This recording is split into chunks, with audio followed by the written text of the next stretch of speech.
Good morning students. जैसा कि हमें पता है आज 22 अप्रैल है और हम सब यहाँ अर्थ डे मनाने के लिए इकट्ठे हुए हैं। हमारी इस साल की थीम है रिस्टोर आवर अर्थ। जैसी दुनिया आज हम देख रहे हैं यह लगभग 200 साल पहले ऐसी नहीं थी। सब कुछ प्रकृति के नियमों के हिसाब से चल रहा था। सर्दी, गर्मी, बारिश सब अपने अपने समय पर आते थे और चले जाते थे और यह जलवायु चक्र लाखों सालों तक बिल्कुल सही तरीके से चलता रहा। पर ऐसा क्या हुआ कि जलवायु चक्र बदल गया। 1800 के दशक में औद्योगिक क्रांति हुई। बहुत सारी फैक्ट्रीज, उत्पादन, बहुत सारे आविष्कार हुए और इन सब को चलाए रखने के लिए उन्हें ईंधन की ज़रूरत थी और ईंधन के लिए उन्हें प्राकृतिक संसाधनों की ज़रूरत पड़ी। और इन सब का नतीजा यह हुआ कि बहुत बड़ी मात्रा में CO2 यानी कार्बन डाइऑक्साइड का उत्सर्जन हुआ।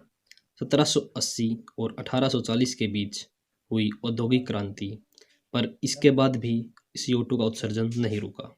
सिर्फ 200 वर्षों की औद्योगिक क्रांति के कारण बहुत सारे प्राकृतिक चक्र प्रभावित हुए।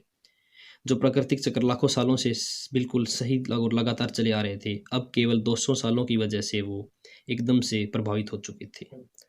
आज हम एक सीज़न में को हम अपने चरम पर देखते हैं, जैसे गर्मियों में बहुत अधिक गर्मी, सर्दियों में बहुत अधिक सर्दी और बारिश के मौसम में बहुत अधिक बारिश। और प्रकृति का ये डिस्टर्बेंस हमारे रोज़मर्रा के जीवन को बहुत ज़्यादा प्रभावित करता है, जैसे भूकंप, बाढ़ और गर्मियों में बहुत अधिक गर्मियाँ। इसकी वजह से हज़ारों लोग हर साल मरते हैं। हाल ही में दिसंबर 2018 में 197 देशों के प्रतिनिधियों पेरिस में इकट्ठे हुए और इसको बोलते हैं Paris agreement to reduce CO2 emission. चलिए इसके बारे में थोड़ा जान लेते हैं। हाल ही में 2018 में 197 देशों के प्रतिनिधि पेरिस में इकट्ठे हुए ताकि इन समस्याओं से हम अपनी पृथ्वी को बचा सकें। पेरिस एग्रीमेंट की फाइनल वर्डिंग्स ये थी कि हमें पृथ्वी का औसतन तापमान 2 डिग्री सेंटीग्रेड से कम करके 2030 तक 1.5 डिग्री या फिर 1 डिग्री तक लेके आना है। और ये सिर्फ तभी हो सकता है जब सभी ग्रीन हाउस गैसों के उत्सर्जन में कमी होगी। पर 2 डिग्री से कम तापमान का क्या मतलब है? What is 2 degree centigrade? यह तापमान पूरी पृथ्वी का औसतन तापमान है।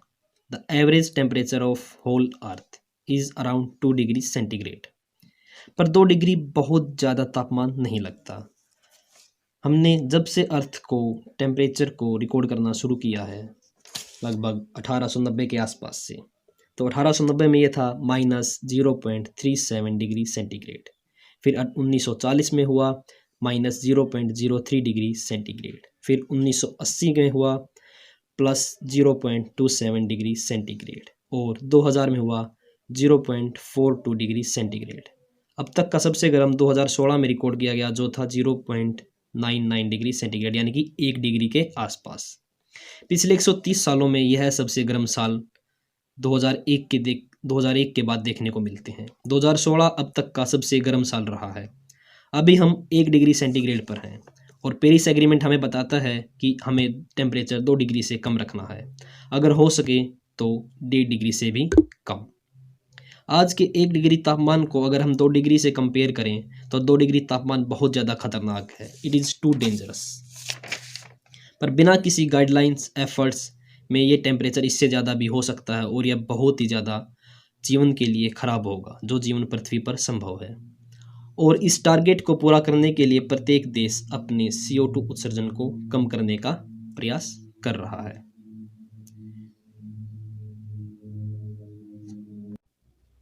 यूनाइटेड स्टेट्स ऑफ अमेरिका और यूरोपियन यूनियन के साथ मिलकर पूरे विश्व के सभी बड़े देश एक साथ इकट्ठे हुए और सब ने ये डिसीजन लिया कि सब अपना अपना कार्बन इमिशन कम करेंगे। जैसे यूनाइटेड स्टेट्स 28% क्लाइमेट पोल्यूशन कम करेगा, चाइना 65% कार्बन इमिशन को कम करेगा और वहीं यूरोपियन यूनियन 40% तक कार्बन इमिशन को कम करने के लिए बाध्य है।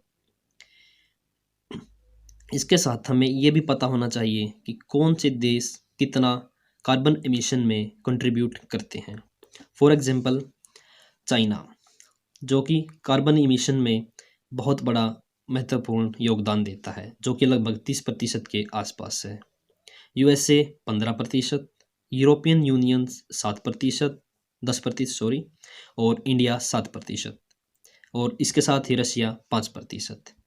ये 5 बड़े देश हैं जो पूरी पृथ्वी के कार्बन इमिशन का लगभग 70% इमिट करते हैं।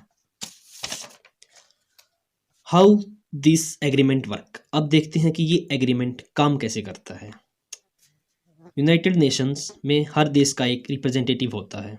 हर एक रिप्रेजेंटेटिव अपने देश की गवर्नमेंट के पास यूएन का पेरिस क्लाइमेट एग्रीमेंट को लेके जाता है। वह उनके पेरिस क्लाइमेट के बारे में सब कुछ बताएगा, कैसे काम करना है, क्यों करना है, और फिर अगर वो गवर्नमेंट इसको अप्रूवल देती है कि हाँ हम पेरिस एग्रीमेंट को मानते हैं, तो वह रिप्रेजेंटेटिव दोबारा खुद को यूनाइटेड नेशंस को रिपोर्ट करेगा। और हर देश अगले 5 साल बाद, जिस दिन से उन्होंने पेरिस एग्रीमेंट को माना है, उसके अगले 5 साल बाद अपनी रिपोर्ट यूएन को सौंपेगा कि उन्होंने इस मामले में कितना काम किया है। किसी भी देश को ये एग्रीमेंट मानने के लिए कोई नियम या कोई लॉ नहीं है। एग्रीमेंट मानना या ना मानना उनकी अपनी मर्जी है। कोई भी एग्रीमेंट को मानने के लिए फोर्स नहीं कर सकता, और टारगेट पूरा करने के लिए भी कोई फिक्स डेट या फिक्स मैकेनिज्म नहीं है। ये कम्प्लीटली अपने खुद पे बेस्ड है। तो फिर बात आती है कि ये काम कैसे करेगा। मान लिया पहला केस, किसी देश ने अपना CO2 इमिशन कम नहीं किया, तो उसके बाद उनको इंटरनेशनल लेवल पर शेम, गिल्ट महसूस होगी, क्योंकि यह उन कंट्रीज़ में से है जो क्लाइमेट चेंज जैसी समस्याओं के लिए जिम्मेदार है। अब वही दूसरी तरफ जो देश CO2 इमिशन को कम करता है, उसको इंटरनेशनल लेवल पर एप्रिसिएशन मिलेगा, और इसके साथ ही डेवलप्ड कंट्रीज उनको 100 billion per year 100 billion per year पैसे देंगे उन कंट्रीज़ को जो कार्बन इमिशन को कम करते हैं। और मोस्टली ये जो कार्बन इमिशन को कम करने वाले देश हैं वो डेवलपिंग कंट्रीज़ हैं। तो हर साल हमें $100 बिलियन मिलेंगे पर ईयर के हिसाब से डेवलप्ड कंट्रीज़ की तरफ से डेवलपिंग कंट्रीज़ के पास, ना कि ये पैसे। और जब ये पैसे मिलेंगे तो हमें उनको क्लाइमेट चेंज में ही इस्तेमाल करने हैं, ना कि इंडस्ट्रीज़, वॉर्स और इन सब में। It's all about efforts to mankind towards nature. So we have to restore our earth for the sake of humanity.